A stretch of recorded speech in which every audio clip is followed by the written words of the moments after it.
Hi guys, and welcome to today's session of the Hindu Decode by Geoid.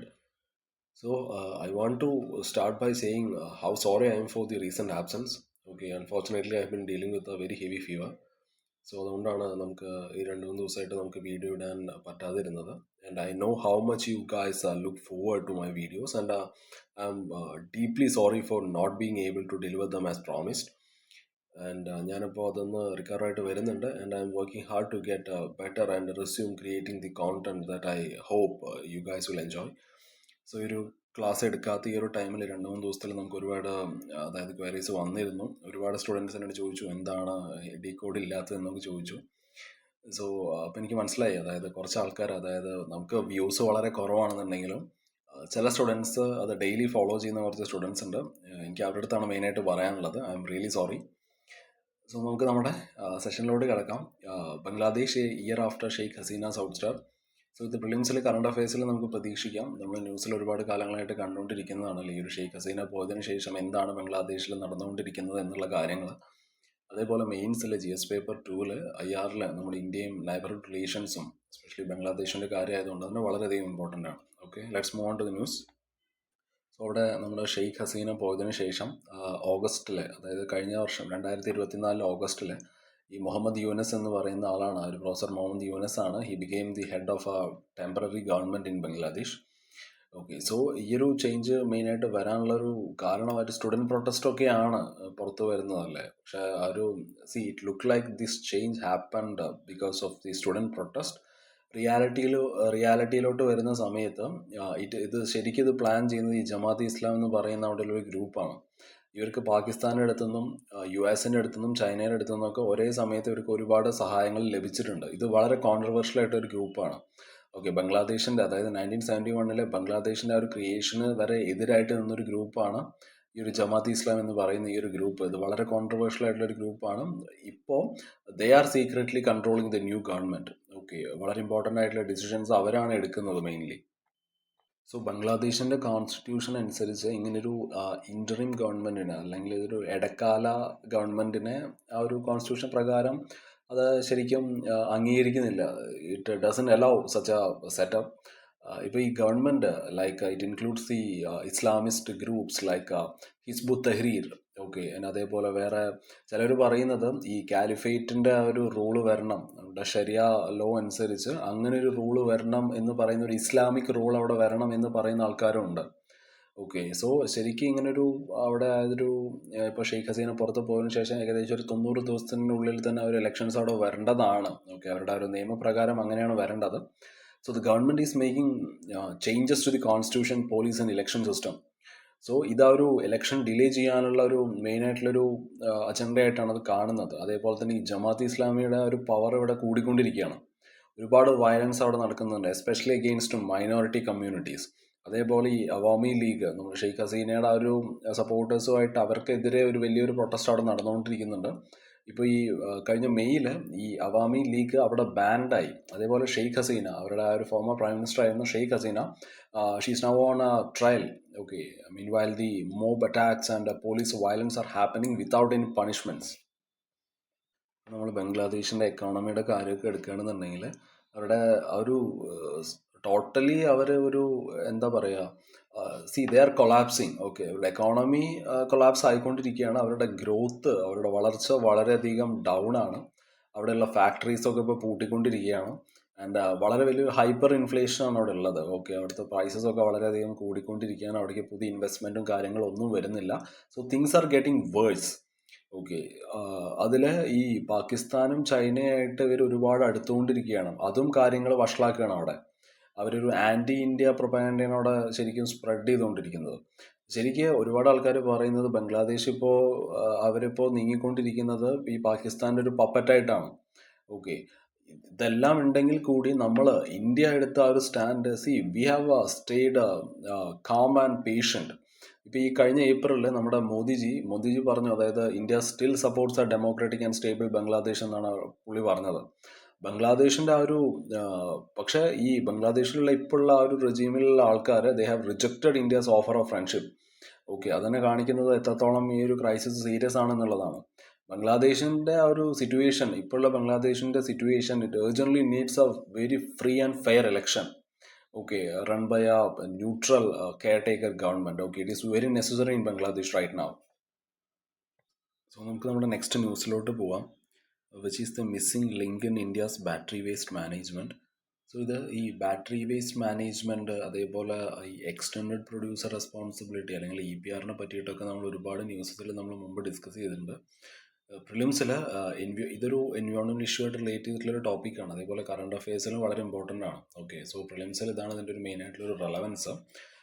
So ഈ വേസ്റ്റും അതേപോലെ pollution, green energy, ഇതുമായിട്ട് relate ചെയ്തിട്ടുള്ള ഇൻസ്റ്റിറ്റ്യൂഷൻസും അല്ലെങ്കിൽ അതുമായിട്ട് റിലേറ്റ് ചെയ്തിട്ടുള്ള ആക്ടുകളെ പറ്റിയിട്ടൊക്കെ ഒന്ന് മനസ്സിലാക്കി വയ്ക്കാം. ഓക്കെ, അതേപോലെ തന്നെ മെയിൻസിലാണെന്നുണ്ടെങ്കിൽ GS പേപ്പർ 3 നമുക്ക് എൻവയോൺമെൻറ്റ്, എക്കോണമി, സയൻസ് ആൻഡ് ടെക്നോളജിയിലൊക്കെ വളരെയധികം ഇമ്പോർട്ടൻ്റ് ആയിട്ടുള്ളൊരു ടോപ്പിക്കാണ്. ഓക്കെ, സോ വളരെ ഈ ഒരു ബാറ്ററി ഡിസ്പോസൽ, ലിഥിയം ബാറ്ററീസിനെ പറ്റിയിട്ടാണ് മെയിൻലി പറയുന്നത്. സോ ഈ ബാറ്ററി ഡിസ്പോസൽ അത് വളരെ ഇംപ്രോപ്പർ ആയിട്ടാണ് ചെയ്യുന്നതെന്നുണ്ടെങ്കിൽ അത് സോയിൽ ആൻഡ് വാട്ടർ പൊല്യൂഷൻ ഉണ്ടാക്കാനുള്ള ചാൻസ് വളരെ കൂടുതലാണ്. ഓക്കെ, അതേപോലെ തന്നെ ഈ ഒരു ഇൻഫോർമൽ ആയിട്ടുള്ള ഒരു recycling, it will cause the hazardous exposure and all. E waste management, അതായത് ഇന്ത്യയുടെ ആ ഒരു ഇ വേസ്റ്റ് ഇപ്പം ഇന്ത്യയിൽ വളരെയധികം കൂടിക്കൊണ്ടിരിക്കുകയാണ്. Okay okay especially lithium batteries ഒക്കെ.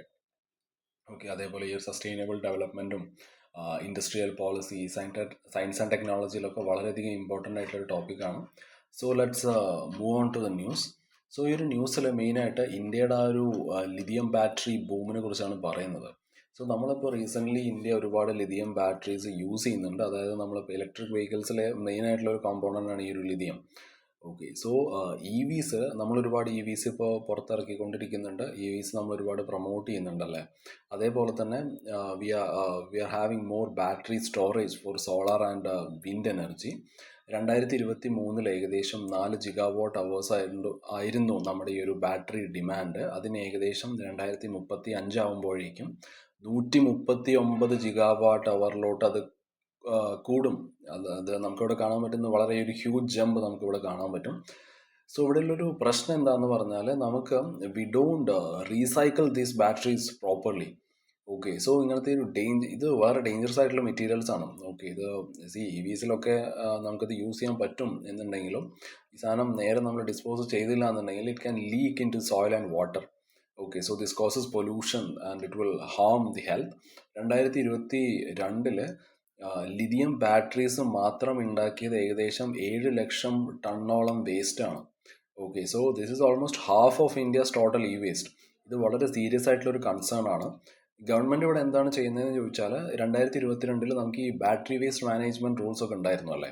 സോ ഈ ഒരു റൂൾസ് മെയിനായിട്ട് എയിം ചെയ്തത് ഈ ഒരു പഴയ ബാറ്ററീസിനെ വളരെ സേഫായിട്ട് റീസൈക്കിൾ ചെയ്യുക, അതേപോലെ തന്നെ it is to protect the environment from battery waste.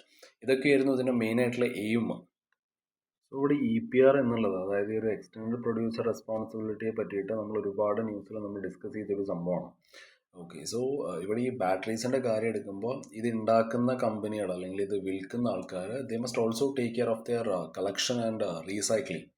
Okay, so ഇതവർക്ക് അതായത് ഒരു EPR സർട്ടിഫിക്കറ്റ് വാങ്ങിച്ചുകൊണ്ട്, അതായത് സർട്ടിഫൈഡ് റീസൈക്ലേഴ്സിൻ്റെ അടുത്തുനിന്ന് EPR സർട്ടിഫിക്കറ്റ് വാങ്ങിച്ചുകൊണ്ട് ഇവർക്ക് ഈ പരിപാടി ചെയ്യാവുന്നതാണ്. They can do this by buying EPR certificate from certified recyclers. EPRൽ ഫ്ലോർ പ്രൈസ് എന്ന് പറയുന്ന ഒരു പരിപാടിയുണ്ട്. അതായത് ഇതൊരു മിനിമം പേയ്മെൻ്റ് ആണ്. ഓക്കെ, ഇത് റീസൈക്കിൾ ചെയ്യുന്ന ആൾക്കാർക്ക് ഈ പ്രൊഡ്യൂസേഴ്സിൻ്റെ കയ്യിൽ നിന്നും കിട്ടേണ്ട ഒരു മിനിമം പേയ്മെൻ്റ് ആണ്. സോ ഈ ഒരു പൈസയിലൂടെ ഇത് ഏകദേശം അതിൻ്റെ ഒരു മെഷീനറി, ഇതിലുപയോഗിക്കുന്ന മെഷീനറി, അതിൽ കവർ ചെയ്യുന്ന കോസ്റ്റുകളെ പറ്റിയിട്ട് നമ്മൾ പറയുന്നത്, അതായത് മെഷീനറി, ലേബറും ഈ സേഫ്റ്റി എക്യുപ്മെൻറ്റ്സും അല്ലെങ്കിൽ വേറെ എന്തെങ്കിലും ടെക്നോളജിയൊക്കെ യൂസ് ചെയ്തിട്ടുണ്ടെങ്കിൽ അങ്ങനത്തെ ഒരുപാട് സാധനങ്ങൾ ഈ സംഭവത്തിൽ കവറായിട്ട് പൊക്കോളും. ഇവിടുത്തെ പ്രശ്നം എന്താണെന്ന് പറഞ്ഞാൽ ഈ ഒരു നമുക്ക് കറൻ്റ്ലി ഉള്ള EPR ഇത് വളരെയധികം EPR ഫ്ലോർ പ്രൈസ് വളരെയധികം കുറവാണ്. ഓക്കെ, സോ അത് ഈ ലീഗലായിട്ട് റീസൈക്കിൾ ചെയ്യുന്ന ആൾക്കാർക്ക് ഇത് വളരെയധികം ബുദ്ധിമുട്ടാണ്. അവർക്ക് അധികം പൈസ ഒന്നും കിട്ടുന്നില്ല. So it's hard for formal recyclers to continue okay legally. So ഇതിൻ്റെ ഒരു റിസൾട്ടായിട്ട് നമ്മൾ ഫോർമൽ റീസൈക്ലേഴ്സിന് ബുദ്ധിമുട്ടാവുമെന്ന് പറഞ്ഞു. അപ്പോൾ ഇവിടെ ആര് കയറി വരും? ഇൻഫോർമൽ അല്ലെങ്കിൽ ഫേക്ക് ആയിട്ടുള്ള റീസൈക്ലേഴ്സ് ഇവിടെ കയറി വരും. Okay, our they may dump waste illegally, അല്ലെങ്കിൽ they will give fake certificates. Okay, like what's happening in plastic waste and all, sorry. So ഈ ഒരു പ്രോപ്പറായിട്ടുള്ളൊരു റീസൈക്ലിങ്ങിൻ്റെ ഇമ്പോർട്ടൻസ് എന്താന്ന് പറഞ്ഞാൽ, ഈ ബാറ്ററീസിൽ വളരെ വാല്യബിൾ ആയിട്ടുള്ള മിനറൽസ് ഉണ്ട്. ഇപ്പോൾ നമ്മൾ ലിഥിയം, ഓക്കെ, ഇപ്പോൾ ലിഥിയം ആണെന്നുണ്ടെങ്കിലും അതേപോലെ ഈ കൊബാൾട്ടും നിക്കലും പോലെയുള്ള കാര്യങ്ങളൊക്കെ, ഈ സാധനങ്ങളൊക്കെ ഇതിലുണ്ട്. സോ ഇത് റീസൈക്കിൾ ചെയ്ത് കഴിഞ്ഞാൽ നമുക്ക് ഈ സാധനങ്ങൾ പുറത്തുനിന്ന് ഇങ്ങോട്ട് എത്തിക്കേണ്ടതല്ലേ, നമുക്ക് ഇമ്പോർട്ടിൻ്റെ ആ ഒരു അളവ് നമുക്ക് കുറയ്ക്കാൻ പറ്റും. It will save our foreign exchange. Okay, അതേപോലെ തന്നെ ആ ഒരു എൻവയോൺമെൻറ്റൽ ഹാം നമുക്ക് വളരെയധികം കുറയ്ക്കാൻ പറ്റും. So what could go wrong എന്ന് നോക്കുമ്പോൾ, ഈ ഒരു EPR പ്രൈസിങ് അത് അൺഫെയർ ആണെന്നുണ്ടെങ്കിൽ, അതേപോലെ ഈ റൂൾസ് നമുക്ക് നേരെ എൻഫോഴ്സ് ചെയ്യാൻ പറ്റില്ല എന്നുണ്ടെങ്കിൽ, then by 2030 India may lose over $1 billion and will suffer from very serious environmental damage. ഈ ഒരു റീസൈക്ലിംഗ് റൂൾസിൻ്റെ കാര്യം എടുക്കുമ്പോൾ, ഈ വലിയ വലിയ companies they often resist these recycling rules. ഈ വലിയ ലാർജ് ഇലക്ട്രോണിക് കമ്പനികൾ അല്ലെങ്കിൽ ഈ ബാറ്ററി ഉണ്ടാക്കുന്ന കമ്പനികളൊക്കെ അവരൊന്നും ഈ ഒരു റീസൈക്ലിംഗ് ലോസ് പ്രോപ്പറായിട്ട് ഫോളോ ചെയ്യുന്നില്ല. Okay, especially in developing countries like India. ഇത് വളരെ അൺഫെയർ ആയിട്ടുള്ളൊരു സിസ്റ്റമാണ്. അതായത് ഈ റിച്ച് ആയിട്ടുള്ള countries, they are protected. Okay, ഈ പാവപ്പെട്ട രാജ്യങ്ങൾ, പൂർ കൺട്രീസ്, അവരാണ് ഈ ഒരു പൊല്യൂഷൻ്റെ ആ ഒരു ഇഫക്ട്സ് മെയിനായിട്ട് ഫേസ് ചെയ്യേണ്ടി വരുന്നത് അവരാണ്. ഇപ്പോൾ ഈ വലിയ കമ്പനീസ് അവർ കോപ്പറേറ്റ് ചെയ്തില്ല എന്നുണ്ടെങ്കിൽ it will be harder for India to build a strong recycling system. അല്ലെ, അതേപോലെ തന്നെ ഇന്ത്യയുടെ ആ ഒരു ഗോള്, അതായത് നമ്മുടെ ഒരു ക്ലീൻ എൻവയോൺമെൻറ്റ്, അതേപോലെ ഒരു സർക്കുലർ എക്കോണമി. സർക്കുലർ എക്കോണമി എന്ന് പറഞ്ഞാൽ ഈ ഒരു നമ്മൾ ഈ ഒരു മെറ്റീരിയൽസ്, നമുക്ക് ആവശ്യമില്ലാത്ത, നമ്മുടെ ആവശ്യം കഴിഞ്ഞതിന് ശേഷമുള്ള ഒരു മെറ്റീരിയൽസ് ഡംപ് ചെയ്യുന്നതിന് പകരം നമ്മളത് റീയൂസ് ചെയ്യാം. ഓക്കെ, ആ ഒരു മെറ്റീരിയൽസ് റീയൂസ് ചെയ്യുന്നതാണ്, അതിനെയാണ് ഈ ഒരു സർക്കുലർ എക്കോണമി എന്നുകൊണ്ട് ഉദ്ദേശിക്കുന്നത്. ഇവിടെ ഈ ഒരു EPRൻ്റെ വിൽഫെയർ, EPR റേസസ് പ്രൈസ് എന്ന് ചോദിച്ചു കഴിഞ്ഞാൽ അതൊരിക്കലും ഇല്ല. ഈ ഒരു മെറ്റലിൻ്റെ പ്രൈസൊക്കെ ഈ ഒരു കാലഘട്ടങ്ങളിൽ, അതായത് ഇപ്പോൾ കഴിഞ്ഞ കുറേ കാലങ്ങളായിട്ട് അത് വളരെയധികം കുറഞ്ഞുകൊണ്ടിരിക്കുകയാണ്. മെറ്റൽ പ്രൈസസ് കുറഞ്ഞുകൊണ്ടിരിക്കുകയാണ്. പക്ഷെ കമ്പനികൾ they don't cut product prices. Okay, so they can easily absorb the extra cost of better recycling. അതിനിപ്പോൾ കൺസ്യൂമേഴ്സിൻ്റെ അടുത്തുനിന്ന് ഇവർക്ക് എക്സ്ട്രാ പൈസ വാങ്ങിക്കേണ്ട കാര്യങ്ങളൊന്നും വരുന്നില്ല. ഇന്ത്യ എന്താണ് ചെയ്യേണ്ടതെന്ന് പറഞ്ഞാൽ, വളരെ ഫെയർ ആയിട്ടുള്ള ഈ ഒരു ഫ്ലോർ പ്രൈസ് ഉണ്ടല്ലോ, അതായത് ഈ എക്സ്റ്റേണൽ പ്രൊഡ്യൂസർ റെസ്പോൺസിബിലിറ്റിയുടെ ആ ഒരു ഫ്ലോർ പ്രൈസ്, അത് കറക്റ്റായിട്ട് സെറ്റ് ചെയ്യാൻ നമുക്ക് സാധിക്കണം. ഓക്കെ, ഒരു വളരെ റിയൽ ആയിട്ട് റീസൈക്ലിംഗ് കോസ്റ്റ് നമുക്ക് കുറയ്ക്കാൻ സാധിക്കണം. ഓക്കെ, ഒരു ഗ്ലോബൽ സ്റ്റാൻഡേർഡ്സുമായിട്ട് നമുക്ക് സെറ്റ് ചെയ്യാൻ പറ്റണം. അത് UK പോലുള്ള രാജ്യങ്ങൾക്ക് ഏകദേശം ആ കമ്പനികൾ, ഇതുണ്ടാക്കുന്ന കമ്പനികൾ, ബാറ്ററീസ് ഉൽപ്പാദിപ്പിക്കുന്ന ആൾക്കാർ ഏകദേശം 600 രൂപയോളം, ഇന്ത്യൻ മണി നമ്മൾ നോക്കുകയാണെന്നുണ്ടെങ്കിൽ, 1 കിലോഗ്രാം ഈ ഒരു EV ബാറ്ററീസ് അത് റീസൈക്കിൾ ചെയ്യാൻ വേണ്ടിയിട്ട് 600 രൂപയോളം അവർ കൊടുക്കും 1 കിലോഗ്രാമിന്. സോ ഇന്ത്യ ഇപ്പോൾ ഇതിനെ പറ്റിയിട്ട് ആലോചിച്ചുകൊണ്ടിരിക്കുകയാണ്. ഓക്കെ, ഇന്ത്യ ആലോചിക്കുന്ന പ്രൈസിനേക്കാളും 4 ഇരട്ടി കൂടുതൽ അവർ അവിടെ കൊടുക്കുന്നുണ്ട്. Okay, even after adjusting for income differences and all. So ഇവിടെയുള്ളൊരു സൊല്യൂഷൻ എന്താണെന്ന് പറഞ്ഞാൽ, നമുക്കിവിടെ വേണ്ടത് വളരെ ക്ലിയർ ആയിട്ടുള്ളൊരു ടീം വർക്കാണ്. ഗവൺമെൻറ്റും പ്രൊഡ്യൂസേഴ്സും റീസൈക്ലേഴ്സും ഇവരെല്ലാം കൂടി ഒരുമിച്ച് പ്രവർത്തിച്ചാലേ നമുക്ക് ഈ സംഭവം മുന്നോട്ട് കൊണ്ടുപോകാൻ പറ്റുള്ളൂ. സോ നല്ലൊരു സിസ്റ്റം നമുക്ക് ഉണ്ടാക്കണം എന്നുണ്ടെങ്കിൽ, പ്രോപ്പർ റീസൈക്ലിങ്ങും വളരെ ഹോണസ്റ്റ് ആയിട്ടുള്ള റിപ്പോർട്ടിങ്ങും ഒരു ക്ലീൻ ആയിട്ടുള്ള സർക്കുലർ എക്കോണമി നമുക്ക് സെറ്റ് ചെയ്യണമെന്നുണ്ടെങ്കിൽ, ഇവരുടെ എല്ലാവരുടെയും കോർഡിനേഷൻ ഇവിടെ വളരെയധികം ഇമ്പോർട്ടൻ്റ് ആണെന്നുള്ള കാര്യം നമ്മൾ മനസ്സിലാക്കണം. നമുക്ക് നമ്മുടെ നെക്സ്റ്റ് ന്യൂസിലോട്ട് പോവാം. Why a progressive Indian policy on Myanmar is more than possible. So ഇത് ഈ മ്യാൻമാർ ക്രൈസിസുമായിട്ട് റിലേറ്റ് ചെയ്തിട്ടുള്ള നമ്മുടെ ഇന്ത്യയുടെ ഒരു അപ്രോച്ചിനെ റിലേറ്റ് ചെയ്തിട്ടുള്ളൊരു ന്യൂസാണ്. ഓക്കെ, IR വളരെയധികം ഇമ്പോർട്ടൻ്റ് ആണ്. Okay, GS paper 2 India Myanmar relations, bilateral ഇഷ്യൂസും ഒരു ബോർഡർ മാനേജ്മെൻറ്റും പിന്നെ ഈ റെഫ്യൂജി ക്രൈസിസൊക്കെ കൂടെ വരുന്നുണ്ട്. ഇന്ത്യയുടെ ആ ഒരു ഫോറിൻ പോളിസി, നമ്മളെങ്ങനെയാണ് ഈ ഒരു ഡെമോക്രസി, ഹ്യൂമൻ റൈറ്റ്സ് പോലെയുള്ള ഈ ഒരു വാല്യൂസിനെ എങ്ങനെയാണ് ആ ഒരു ഇൻട്രസ്റ്റുമായിട്ട് നമ്മൾ അതിനെ ബാലൻസ് ചെയ്യുന്നത്. ഓക്കെ, ഇവിടെയുള്ള മ്യാൻമാറിലുള്ള നമ്മുടെ ഒരു ഇൻട്രസ്റ്റ്, അതായത് ഈ ചൈനയുടെ ഇൻഫ്ലുവൻസ് ഒക്കെ അവിടെ കൂടി വരികയാണ്. ഓക്കെ, അവിടെയുള്ള ക്രൈസിസിനെ പറ്റിയിട്ട് നമുക്ക് പറയാം. ഈ നൈബർഹുഡിലുള്ള ഇന്ത്യയുടെ ആ ഒരു കുറച്ച് റോൾ, അത് നമുക്ക് ഈ നൈബർഹുഡ് ഫസ്റ്റ് പോളിസി ഒക്കെ ഉണ്ടല്ലോ, act east policy. Okay, so അതിലൊക്കെ വളരെ ഇമ്പോർട്ടൻ്റ് ആണ്. സോഫ്റ്റ് പവറും ഹാർഡ് പവറും തമ്മിലുള്ള വ്യത്യാസം, ചൈനയുടെ ആ ഒരു മിലിറ്ററി അപ്രോച്ചും ഇന്ത്യയുടെ ആ ഒരു India as A model democracy തമ്മിലുള്ള ആ ഒരു വ്യത്യാസം, GS പേപ്പർ 2 പോളിറ്റി ആൻഡ് കോൺസ്റ്റിറ്റ്യൂഷൻ്റെ അണ്ടറിൽ ഇന്ത്യയുടെ റെഫ്യൂജി പോളിസി വളരെ ഇമ്പോർട്ടൻ്റ് ആണ്. Okay, so there is no refugee law in India. Okay, India has not a signatory to the 1951 UN Refugee Convention. Human റൈറ്റ്സും അതേപോലെ ഈ ഒരു കോൺസ്റ്റിറ്റ്യൂഷണൽ മൊറാലിറ്റിയും, ഓക്കെ, ആർട്ടിക്കിൾ 21 പ്രകാരം right to life for ഓളും, okay, അതിപ്പോൾ non citizens ആണെങ്കിൽ കൂടി അവർക്കുള്ള ആ ഒരു അവകാശം, അതായത് ആ ഒരു റൈറ്റ് നമ്മൾ കൊടുക്കുന്നുണ്ട്. പക്ഷേ ഇതൊക്കെ പറയാനേ കൂടുതലുള്ളൂ, അത് ഇവിടെ കാണാൻ നമുക്ക് സാധിക്കുന്നില്ല. അതാണ് പറയുന്നത്. ഫെഡറലിസവും ഈ സെൻട്രൽ സ്റ്റേറ്റ് റിലേഷൻസ് തമ്മിലുള്ള ബന്ധം ഇന്റേണൽ സെക്യൂരിറ്റിയിൽ വളരെ ഇമ്പോർട്ടൻ്റ് ആണ്. GS പേപ്പർ 3 ക്രോസ് ബോർഡർ മൈഗ്രേഷനും കാര്യങ്ങളൊക്കെ വരുന്നുണ്ട്. ഇന്റേണൽ സെക്യൂരിറ്റിയിൽ ആ ഒരു ഇമ്പാക്റ്റ് എന്താണ്, insurgency, ethnic tensions, okay, especially north east ഇന്ത്യയിൽ ബോർഡർ മാനേജ്മെന്റ്. സോ അങ്ങനെ വളരെ ഇമ്പോർട്ടൻ്റ് ആയിട്ടുള്ളൊരു ന്യൂസ് ആണ്. So let's move on to the news. ഇപ്പൊ മ്യാൻമാറിൽ ഇപ്പൊ എന്താണ് സംഭവിച്ചുകൊണ്ടിരിക്കുന്നത് നോക്കുമ്പോൾ നമുക്കറിയാം, ഇപ്പോഴും അവിടെ ഉള്ളതൊരു മിലിറ്ററി റൂൾ തന്നെയാണ്. 2021 ഫെബ്രുവരിയിൽ അവിടെയുള്ള ഒരു മിലിറ്ററി, അതായത് ഒരു ജുന്ത എന്ന് പറയുന്ന ആൾക്കാരെ they to control of the Myanmar. Okay, ആ ഒരു മിലിറ്ററി ഫോഴ്സ് അവിടെ അധികാരം പിടിച്ചെടുക്കുകയാണ് ചെയ്തത്. അതുകൊണ്ട് തന്നെ ഇപ്പൊ ഇന്ന് വരെയും ഏകദേശം 5000-ഓളം ആൾക്കാർ അവിടെ മരിച്ചിട്ടുണ്ട്. ഏകദേശം 2.5 മില്യൺ ആൾക്കാർക്ക് അവരുടെ വീട് വിട്ട് പോകേണ്ട ഒരു അവസ്ഥയാണ് അവിടെ ഉണ്ടായിരുന്നത്.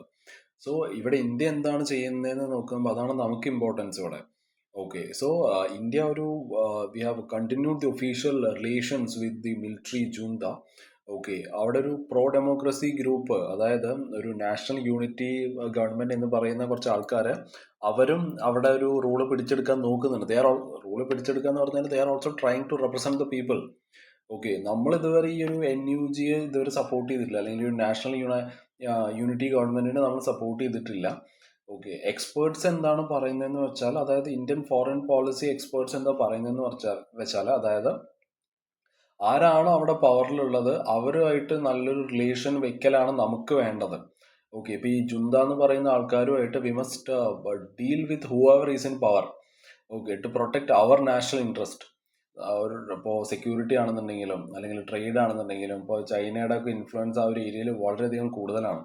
ഡെമോക്രാറ്റിക് വാല്യൂസിൽ ഒരുപാട് ഫോക്കസ് ചെയ്യാതെ അവിടെ ആരാണോ ഉള്ളത് അവരെ ഒന്ന് സപ്പോർട്ട് ചെയ്യാന്നുള്ളതല്ല. ഓക്കെ, ആ ഒരു ഡീല് നമ്മൾ സെറ്റ് ചെയ്യാന്നുള്ളതാണ് അവരുമായിട്ട്. എന്നാലാണ് നമുക്ക് നമ്മുടെ ആ ഒരു നാഷണൽ ഇൻട്രസ്റ്റിനെ പ്രൊട്ടക്ട് ചെയ്യാൻ പറ്റുള്ളൂ. So what could be A better approach എന്ന് നോക്കുമ്പോൾ നമുക്ക് രണ്ടും ബാലൻസ് ചെയ്യാൻ പറ്റണം. നമുക്ക് ഈ ഒരു ഡെമോക്രസിയും വാല്യൂസ്, അല്ലെങ്കിൽ ഇപ്പോൾ ഹ്യൂമൻ റൈറ്റ്സ് നമുക്ക് അവിടെ സപ്പോർട്ട് ചെയ്യാൻ കഴിയണം. Okay, while still protecting it security and strategic interest. Okay, ഇപ്പൊ മ്യാൻമാറിലുള്ള മെയിനായിട്ട് ചൈനയുടെ ആ ഒരു ഇൻഫ്ലുവൻസ് കുറയ്ക്കുക എന്നുള്ളതാണ് നമ്മളിവിടെ ഉദ്ദേശിക്കുന്നത്. So this would make India's policy more ethical while still being practical. So ഇവിടെ മെയിനായിട്ട് നമ്മൾ എന്താണ് ഇവിടെ ചെയ്യേണ്ടതെന്ന് ചോദിച്ചാൽ, നമുക്കറിയാം ഇന്ത്യ എന്നുള്ളത് ലോകത്തിലെ തന്നെ ആ ഒരു ലാർജസ്റ്റ് ഫെഡറൽ ഡെമോക്രസി ഉള്ളൊരു രാജ്യമാണ് നമ്മളല്ലേ. സോ നമുക്ക് അവിടെയുള്ള ഈ ഒരു പ്രോ ഡെമോക്രസി ഗ്രൂപ്പിന് നമുക്ക് സപ്പോർട്ട് ചെയ്യാം. ഓക്കെ, മ്യാൻമാറിലുള്ള ആ ഒരു പ്രോ ഡെമോക്രസി ഗ്രൂപ്പിന് നമുക്ക് അവിടെ സപ്പോർട്ട് ചെയ്യാം. സോ ഈ ഒരു ഗ്രൂപ്പ് മെയിൻലി അവിടെയുള്ള ഈ ഒരു പ്രോ ഡെമോക്രസി ഗ്രൂപ്പ് ആഗ്രഹിക്കുന്നത് മ്യാൻമാറിലുള്ള ഇപ്പോഴും അവിടെ നിലവിലുള്ള ഒരു 2008 ഉണ്ടാക്കിയ അവരുടെ ആ ഒരു മിലിറ്ററി കൺട്രോൾഡ് കോൺസ്റ്റിറ്റ്യൂഷനെ ഇന്ത്യയുടെ അല്ലെങ്കിൽ ഒരു വളരെ ട്രൂ ആയിട്ടുള്ള ഒരു ഫെഡറൽ ഡെമോക്രാറ്റിക് സിസ്റ്റമായിട്ട് റീപ്ലേസ് ചെയ്യാം. ഓക്കെ, ഇന്ത്യയുടെ അതായത് ഏകദേശം ഒരു സാമ്യമുള്ള അതുമായിട്ട് റീപ്ലേസ് ചെയ്യാൻ ആഗ്രഹിക്കുന്ന ഒരു ഗ്രൂപ്പാണ് അവിടെയുള്ള ആൾക്കാർ, മറ്റൊരു ഗ്രൂപ്പ്, ആ ഒരു pro democracy group. Okay, so നമുക്കിവിടെ എങ്ങനെയാണ് ഇവരെ ഹെൽപ്പ് ചെയ്യാൻ പറ്റുമെന്ന് ചോദിച്ചാൽ, നമുക്ക് we can share the democratic experience with Myanmar അല്ലേ. നമുക്ക് അവിടുത്തെ ലീഡേഴ്സിനെ ട്രെയിൻ ചെയ്യാം, നമുക്ക് കാര്യങ്ങൾ അവർക്ക് പറഞ്ഞ് മനസ്സിലാക്കി കൊടുക്കാം, നമുക്ക് നോളേജ് ഷെയർ ചെയ്യാൻ പറ്റും. We can help to build a democratic institutions. Okay, അവിടെ സോ ഇതിനെ പറയുന്നത് തന്നെ ഈ ഒരു കപ്പാസിറ്റി ബിൽഡിംഗ് എന്നുള്ളൊരു പരിപാടി നമുക്ക് അവിടെ ചെയ്യാൻ പറ്റും. Okay, and knowledge exchange. ഇപ്പോൾ ചൈന പോലെയുള്ള ആൾക്കാർ അവർക്ക് അവിടെയുള്ള ആ ഗ്രൂപ്പിന് വെപ്പൺസും മിലിറ്ററി സപ്പോർട്ടും കൊടുത്തിട്ടാണ് അവരെ സപ്പോർട്ട് ചെയ്യുന്നത്. നമുക്ക് കുറച്ചും കൂടി ഒരു ഡെമോക്രസി മോഡലിലുള്ള ഒരു അപ്രോച്ച് നമുക്ക് എടുക്കാവുന്നതാണ്. സോ നമ്മുടെ അപ്രോച്ച് എന്തായിരിക്കണം? അത് നമ്മൾ ഇതേപോലെ ഇവർക്ക് ഈ വെപ്പൺസും മിലിറ്ററി സപ്പോർട്ടും ഒന്നും കൊടുക്കാണ്ട്, ഇപ്പോൾ ചൈന കൊടുക്കുന്നത് പോലെയുള്ള ആ ഒരു രീതിയിലുള്ളൊരു ഇതെടുക്കാണ്ട് നമുക്ക് അവിടുത്തെ ആൾക്കാരെ വളരെ ഡെമോക്രാറ്റിക് ആയിട്ടുള്ള രീതിയിൽ അവരെ ട്രെയിൻ ചെയ്യാം, അല്ലെങ്കിൽ ആ നോളേജ് അവർക്ക് കാര്യങ്ങൾ പറഞ്ഞ് മനസ്സിലാക്കി കൊടുക്കാൻ സാധിച്ചു കഴിഞ്ഞാൽ നമുക്ക് ആ ഒരു റീജിയണിലുള്ള ഇപ്പോൾ ഓവറോൾ ഉള്ള നമ്മുടെ ഒരു ഇമേജ് നമുക്ക് അവിടെ ബിൽഡ് ചെയ്യാൻ പറ്റും. അതേപോലെ അവിടെയുള്ള ഒരു സോഫ്റ്റ് പവർ, ഓക്കെ, അത് നമുക്ക് കുറച്ചും കൂടി ഇമ്പ്രൂവ് ചെയ്യാൻ പറ്റും. അതേപോലെ ഇന്ത്യയുടെ ആ ഒരു influence, okay, we can increase India's influence while offering an alternative to the China's aggressive hard power approach. Okay. ഇപ്പോൾ മ്യാൻമാറിലുള്ള ആൾക്കാർ അവിടുത്തെ ആ ഒരു മിലിറ്ററി വയലൻസിൽ നിന്നും രക്ഷപ്പെടാൻ വേണ്ടിയിട്ട്, എസ്പെഷ്യലി അവിടെയുള്ള ഒരു ചിൻ എത്നിക് ഗ്രൂപ്പിലുള്ള ആൾക്കാർ മെയിനായിട്ട് അവർ അവിടെ നിന്ന് വിട്ടിട്ട് ഇന്ത്യയിലോട്ടാണ് വന്നുകൊണ്ടിരിക്കുന്നത്. എസ്പെഷ്യലി നമ്മുടെ ഈ മണിപ്പൂർ അതേപോലെ ആസാം ഏരിയാസിലോട്ട് ഇവർ വരുന്നുണ്ട്. ഓക്കെ, നമ്മൾ India as detained and deported them. ഏകദേശം 115ഓളം ആൾക്കാരെ നമ്മൾ തിരിച്ച് അങ്ങോട്ട് കയറ്റി വിട്ടു, ഇവിടെ വന്ന ആൾക്കാരെ. സോ നമ്മളിവിടെ ഇതിന് പകരം നമ്മൾ എന്താണ് ചെയ്യേണ്ടതെന്ന് പറഞ്ഞാൽ, നമുക്ക് ഈ ഒരു ആൾക്കാരെ ഡീപ്പോർട്ട് ചെയ്യാതിരിക്കാം. ഓക്കെ, നമുക്ക് അവരെ റെഫ്യൂജീസ് ആയിട്ട് നമുക്ക് അവരെ അക്സെപ്റ്റ് ചെയ്യാം. We can recognise them as a refugees. Okay, illegal ഇമിഗ്രൻസിനേക്കാളും നമുക്ക് അവരെ, ഞാൻ പറഞ്ഞ പോലെ, ഒരു റെഫ്യൂജീസ് ആയിട്ട് നമുക്ക് അവരെ റെക്കഗ്നൈസ് ചെയ്യാം. ഇന്റർനാഷണൽ ലോ അനുസരിച്ചിട്ട് ഇന്റർനാഷണൽ ലോയിൽ പറയുന്നത് refugee should not be send back to danger എന്നുള്ള ഒരു പ്രിൻസിപ്പിൾ നമ്മൾ ഫോളോ ചെയ്യണം എന്നുള്ളതാണ്. ഈവൻ ദോ നമ്മൾ ആ ഒരു 1951 റെഫ്യൂജി കൺവെൻഷൻ ഇന്ത്യ സൈൻ ചെയ്തിട്ടില്ല, ഇന്ത്യൻ കോൺസ്റ്റിറ്റ്യൂഷനും അതേപോലെ ഗ്ലോബൽ ആയിട്ടുള്ള ഒരു ഹ്യൂമൻ റൈറ്റ്സ് നോംസും അനുസരിച്ച് it still allow India to treat them humanly. Okay, വളരെ ഒരു മനുഷ്യത്വപരമായിട്ടൊരു രീതിയിൽ നമുക്ക് അവരെ ട്രീറ്റ് ചെയ്യാൻ കഴിയും. അതേപോലെ ഇന്ത്യ ഷുഡ് റിലീസ്, അല്ലെങ്കിൽ Assam should release the 27 detained chin refugees and we must offer dum shelter and help. ഇത് നമുക്ക് എന്തുകൊണ്ടാണ് ഈ ഒരു സംഭവം മാറ്റർ ചെയ്യുന്നതെന്ന് വെച്ചാൽ, നമ്മൾ നമ്മളെ തന്നെ വിശേഷിപ്പിക്കുന്നത് വിശ്വബന്ധു എന്നാണല്ലേ. സോ ഇന്ത്യ പറയുന്നത് നമ്മളെ വിശ്വബന്ധുവാണ്, നമ്മൾ ഈ ലോകത്തിന്റെ സുഹൃത്താണ്, അല്ലെങ്കിൽ we are a friend of the world എന്നൊക്കെയാണ് പറയുന്നത്. ഇത് ഈ പറയുന്നതിനേക്കാളും കൂടുതൽ ഇത് സത്യമാണെന്നുണ്ടെങ്കിൽ ഇന്ത്യ ഷുഡ് ഷോ കമ്പാഷൻ അല്ലേ, and we should stand by the people of Myanmar during the crisis. So will move on to the next news. So, Indian Air Force unending fighter conundrum explained. So, ഇത് national security ഒക്കെ ആയിട്ട് വളരെയധികം relate ചെയ്തിട്ടുള്ളൊരു ടോപ്പിക്കാണ് അല്ലേ. ഇപ്പോൾ technology and ഇൻഡിജിനൈസേഷൻ, strategic policy planning, defence preparedness. അതുകൊണ്ടാണ് GS paper 2 ഇപ്പോൾ ഗവർണൻസിലാണെന്നുണ്ടെങ്കിലും അതേപോലെ തന്നെ IR ഓക്കെ, ഒരു ഇപ്പോൾ നമുക്ക് ഈ ദോക്ലാമിലും ഗൽവാനിലൊക്കെ നടന്നിട്ടുള്ള ഒരു ടെൻഷൻ ഉണ്ടല്ലോ, അതായത് ഇന്ത്യ ചൈന ബോർഡർ ടെൻഷൻസ്, അവിടേക്കൊരു എയർ സുപ്പീരിയോറിറ്റിയുടെ ആ ഒരു ആവശ്യകത വളരെയധികം കൂടുതലായിരുന്നു നമുക്കല്ലേ. ഇന്ത്യ പാകിസ്ഥാൻ റിലേഷൻസ് എടുക്കുകയാണെന്നുണ്ടെങ്കിൽ ആ ഒരു the regional balance of power, പിന്നെ ഇപ്പോൾ ഈ റഫേൽ പോലെയുള്ള ആ ഒരു എയർക്രാഫ്റ്റ് ഡീലുകൾ, അതെങ്ങനെയാണ് നമ്മുടെ ആ ഒരു ഫോറിൻ പോളിസി അതെങ്ങനെയാണ് ഇമ്പാക്ട് ചെയ്യുന്നത്, ആ ഒരു ഡിഫൻസ് ഡിപ്ലോമസി കാര്യങ്ങളൊക്കെ നമുക്ക് ഈ ഒരു GS പേപ്പർ 2 നമുക്കത് പ്രതീക്ഷിക്കാം. അതേപോലെ ഇന്റേണൽ സെക്യൂരിറ്റി ആൻഡ് ടെക്നോളജിയിൽ ഈ ഒരു ഡിഫൻസ് പ്രിപ്പയർനെസ് ഓക്കെ എങ്ങനെയാണ്, അതായത് the gap in air power effect national security. Okay, so അതേപോലെ ഈ ഡിഫൻസ് പ്രൊഡക്ഷനിലുള്ള ഒരു ഇൻഡിജിനൈസേഷൻ, ഇപ്പോൾ ആത്മനിർഭർ ഭാരത് പോലെയുള്ള പരിപാടികളുണ്ടല്ലോ. പിന്നെ ലൈറ്റ് കോമ്പാക്ട് LCA, അതായത് ലൈറ്റ് കോമ്പാക്ട് എയർക്രാഫ്റ്റ്, നമുക്കിപ്പോൾ തേജസ് ഉണ്ട്, അതേപോലെ AMCA അഡ്വാൻസ്ഡ് മീഡിയം കോമ്പാക്ട് എയർക്രാഫ്റ്റും. പിന്നെ ഹിന്ദുസ്ഥാൻ എയറോനോട്ടിക്കൽ ലിമിറ്റഡിൻ്റെ റോൾ എന്താണ്, സയൻസ് ആൻഡ് ടെക്നോളജിയുടെ ഒരു ആംഗിളിലൂടെ നമ്മൾ നോക്കുകയാണെന്നുണ്ടെങ്കിൽ ആ ഒരു എയർക്രാഫ്റ്റ് ടെക്നോളജി, സ്റ്റെൽത്തും ഏവിയോണിക്സും മിസൈൽസും ഒക്കെ എന്താണ്, ഇവർ തമ്മിലുള്ള ഒരു വ്യത്യാസവും കാര്യങ്ങളൊക്കെ ഒന്ന് മനസ്സിലാക്കിയിരിക്കുക. Okay, so let's move on to our news. So ഈ ഒരു ന്യൂസ് മെയിൻലി നമ്മുടെ ഒരു MiG-21 റിട്ടയർ ചെയ്യാൻ പോവാണല്ലോ. ഓക്കെ, അതുമായിട്ട് റിലേറ്റ് ചെയ്തിട്ടുള്ളതാണ്. Okay, Indian air force aircraft crisis.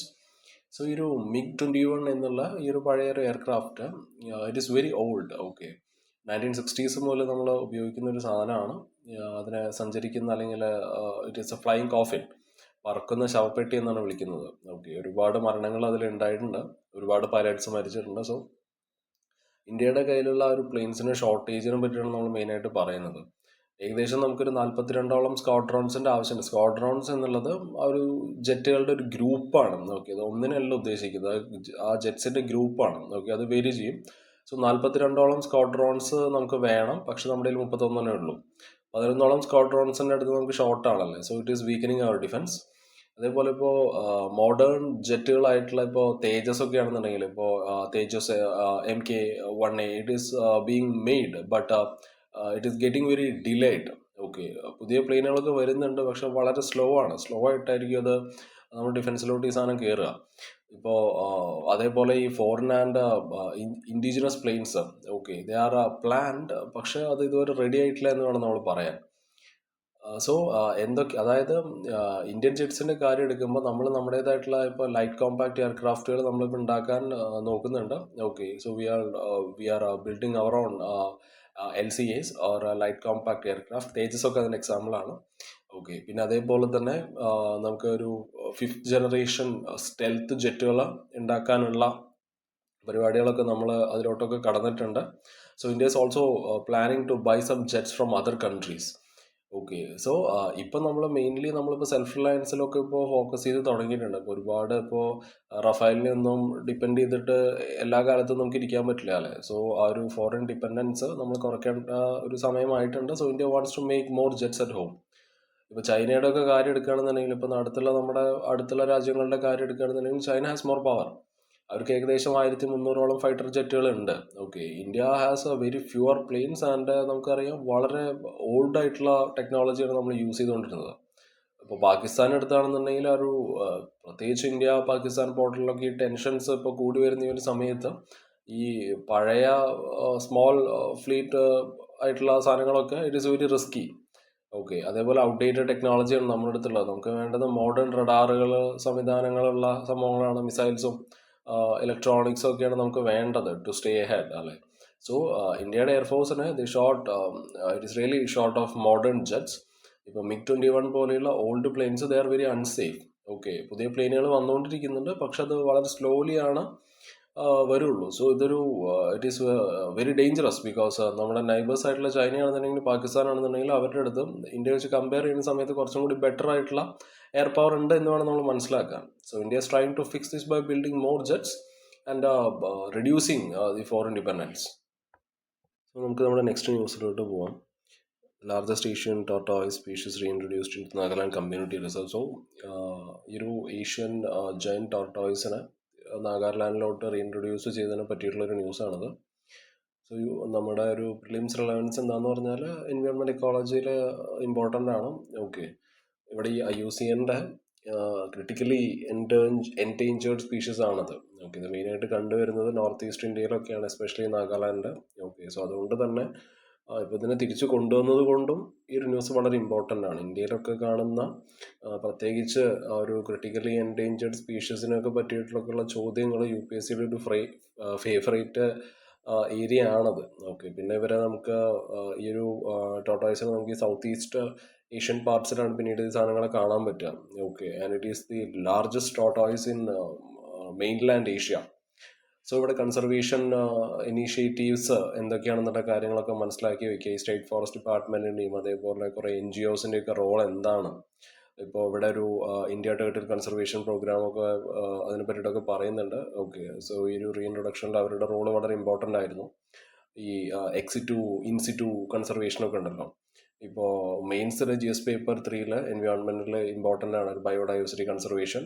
Okay, എങ്ങനെയാണ് ഈ ഒരു ലോക്കലി എക്സ്റ്റെൻഡ് ആയിട്ടുള്ള ഒരു സ്പീഷീസിനെ നമുക്ക് റീഇൻട്രൊഡ്യൂസ് ചെയ്യാൻ പറ്റുന്നത്, പ്രോപ്പർ പ്ലാനിങ്ങോട് കൂടിയിട്ട് നമുക്ക് എങ്ങനെ അവരെ തിരിച്ചു കൊണ്ടുവരാം. അതേപോലെ ഈ കമ്മ്യൂണിറ്റി റിസർവ്സിൻ്റെ ഇമ്പോർട്ടൻസ് എന്താണ്, ലോക്കൽ കമ്മ്യൂണിറ്റീസിൻ്റെ റോൾ അവിടെ എന്താണ്. Okay, the community reserves reflect the people's participation in conservation and which is very important for sustainable environmental management and all. Environmental governance. Okay, നമ്മൾ നേരത്തെ പറഞ്ഞ പോലെ ഈ കൺസർവേഷൻ NGOസും സ്റ്റേറ്റ് ഗവൺമെൻറ്റും തമ്മിലുള്ള അവരുടെ ആ ഒരു എഫേർട്ട്, അതിൻ്റെ ഇമ്പോർട്ടൻസ് എന്തൊക്കെയാണെന്നുള്ള കാര്യങ്ങളൊക്കെ ഒന്ന് മനസ്സിലാക്കി വയ്ക്കാം. സോ ഈ ഒരു ന്യൂസിലോട്ട് വരുമ്പോൾ ഇവരെ ഈ small elephants of the forest എന്നാണ് വിളിക്കുന്നത് മെയിൻലി. ഓക്കെ, ഇവർക്ക് ഈ ഫോറസ്റ്റിൻ്റെ അതായത് ഫോറസ്റ്റ് ഫ്ലോർ ക്ലീനിങ്, അതായത് സ്കാവെഞ്ചിങ്, അതിലൊക്കെ നല്ല മിടുക്കുള്ള ആൾക്കാരാണ് ഈ ഒരു ടോർട്ടോയ്സ്. ഓക്കെ, ആൻഡ് വളരെ യുണീക്ക് ആയിട്ടുള്ള കുറച്ച് കാര്യങ്ങളുണ്ട് അവർക്ക്. It is mainly due to their seed dispersal, forest regeneration support and all. Okay, so അതുകൊണ്ടാണ് അവർ ഈ small elephants of the forest എന്നൊക്കെ വിളിക്കുന്നത്. ഇതിൻ്റെ ഒരു കൺസർവേഷൻ മൈൽ സ്റ്റോൺ നമ്മൾ എടുക്കുന്ന സമയത്ത് ഈ ഒരു ഇന്ത്യ ടേർട്ടിൽ കൺസർവേഷൻ പ്രോഗ്രാം അല്ലെങ്കിൽ ITCP നാഗാലാൻഡ് ഫോറസ്റ്റ് ഡിപ്പാർട്ട്മെൻറ്റും ഇത് 2018 ഈ ഒരു പ്രോഗ്രാം ലോഞ്ച് ചെയ്യുന്നത്. ഓക്കെ, ഈ ഒരു captive breeding started with 12 tortoise in 2018. Okay, India's largest captive population ആണ്. Okay, now housing at Nagaland zoological park. So ബാക്കിയുള്ള ടോട്ടോയ്സുകളൊക്കെ ഈ താഴത്തൊക്കെ കുഴി ഉണ്ടാക്കുമ്പോൾ ഇവർ they will build above ground nest. Okay, ഇവരുടെ കൂട്ടത്തിലുള്ള ആ ഒരു females they will gather leaves into a large pile. ഏകദേശം അതിലൊരു 50ഓളം അവർ എഗ് ദേ വിൽ 50ഓളം മുട്ട അവർ അവിടെ ഇടും. And they will guard the nest by sitting on the top. Okay, അതേപോലെ തന്നെ ഈ ഫീമെയിൽസ് ഈ പ്രഡേറ്റേഴ്സിനെയൊക്കെ ഇങ്ങനെ അതായത് ഓടിച്ചു വിടാനുള്ള കഴിവൊക്കെ ഉള്ള ആൾക്കാരാണ്. ഓക്കെ, മെയിനായിട്ട് ഇവരുടെ ആ ഒരു ഈ ഫോറസ്റ്റ് ഫ്ലോർ ക്ലീൻ ആക്കി വെക്കുന്നതിൽ ഇവരുടെ റോള് വളരെയധികം ഇമ്പോർട്ടൻ്റ് ആണ്. നമ്മൾ നേരത്തെ പറഞ്ഞ പോലെ ഈ സീ ഡിസ്പേഴ്സലിനും ഫോറസ്റ്റ് റീജനറേഷനും സ്കാവഞ്ചിങ്ങിനും ഒക്കെ ഇവർ ഹെൽപ്പ് ചെയ്യുന്നുണ്ട്.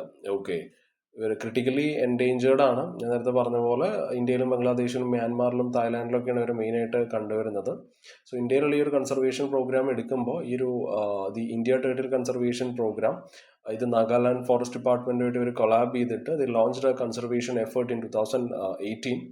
Okay, and these were bred at the Nagaland Zoological Park, which houses India's largest captive population of the species. ഇപ്പോൾ കഴിഞ്ഞ ഓഗസ്റ്റ് 2-ാം തീയതി 10ഓളം tortoise it was born in 2019 and were released into the Zealand Community Reserve. So ഈ ഒരു mainland ഏഷ്യയിലുള്ള ഏറ്റവും വലിയ biggest tortoise ആണെന്ന് ഇവരെന്ന് നമ്മൾ പറഞ്ഞല്ലോ. ഇവർ ഏകദേശം 10 വർഷം മുമ്പ് ഇവരെ കാണാതായതാണ്. Okay, say they were use to live in a large numbers in Nagaland. 10ഓളം ടോട്ടോയ്സിനെ ഇപ്പം നമ്മൾ തിരിച്ച് ഈ ഒരു സീലാങ് കമ്മ്യൂണിറ്റി റിസർവിലോട്ട് തിരിച്ചു വിട്ടിട്ടുണ്ട് നാഗാലാൻഡിൽ. So this was done by the Nagaland forest department and the India turtle conservation programme.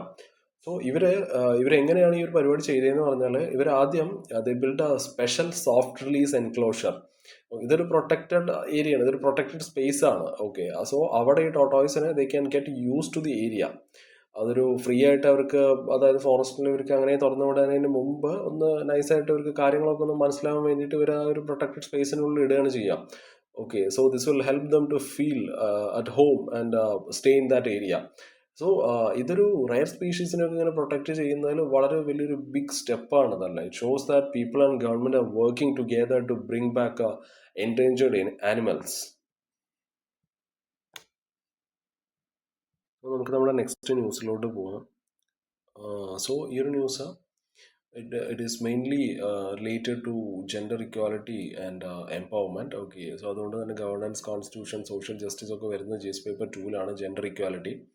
Okay, so ഈ ഒരു ആം ഫോഴ്സിലോട്ടുള്ള വിമൻ ഇൻക്ലൂഷനെ പറ്റിയിട്ട് നമ്മുടെ രാജ്നാഥ് സിംഗ് ജി പറഞ്ഞതാണ്.